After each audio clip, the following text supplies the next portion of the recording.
ನೀವು ಅವಳನ್ನು ಇಗ್ನೋರ್ ಮಾಡಿ ಅವಳು ಅದೇ ಥರ ಇರ್ತಾಳೆ ಅಂತ ಎಕ್ಸ್ಪೆಕ್ಟ್ ಮಾಡೋಕ್ಕಾಗಲ್ಲ.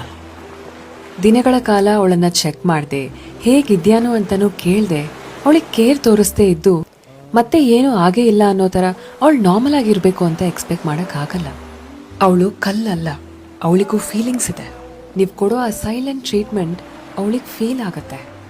ನೀವು ಕ್ರಿಯೇಟ್ ಮಾಡೋ ಡಿಸ್ಟೆನ್ಸ್ ಕೂಡ ಅವಳಿಗೆ ಫೀಲ್ ಆಗುತ್ತೆ. ಪ್ರತಿ ಸಲ ನೀವು ಅವಳನ್ನು ಮರೆತಾಗ ಅವಳ ಮನಸ್ಸಲ್ಲಿ ಒಂದು ಸಣ್ಣ ಭಾಗ ಚೂರಾಗೆ ದೂರ ಆಗುತ್ತೆ. ನೀವು ಸ್ವಲ್ಪ ಕೊಟ್ಟು ಅವಳು ಎಲ್ಲ ಕೊಡಬೇಕು ಅಂತ ಎಕ್ಸ್ಪೆಕ್ಟ್ ಮಾಡೋಕ್ಕೂ ಆಗಲ್ಲ.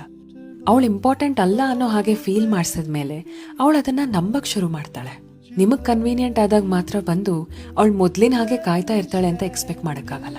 ಯಾಕಂದರೆ ನೀವು ಅವಳನ್ನು ಎಷ್ಟು ಇಗ್ನೋರ್ ಮಾಡ್ತಿರೋ ಅವಳು ಅಷ್ಟೇ ನೀವಿಲ್ಲದೆ ಬದುಕೋದನ್ನು ಕಲಿತಾಳೆ. ಮತ್ತು ಒಂದಿನ ನೀವು ವಾಪಸ್ ಬಂದಾಗ ಅವಳು ಮೊದಲಿನ ಹಾಗೆ ಇರೋದೇ ಇಲ್ಲ. ಯಾಕಂದರೆ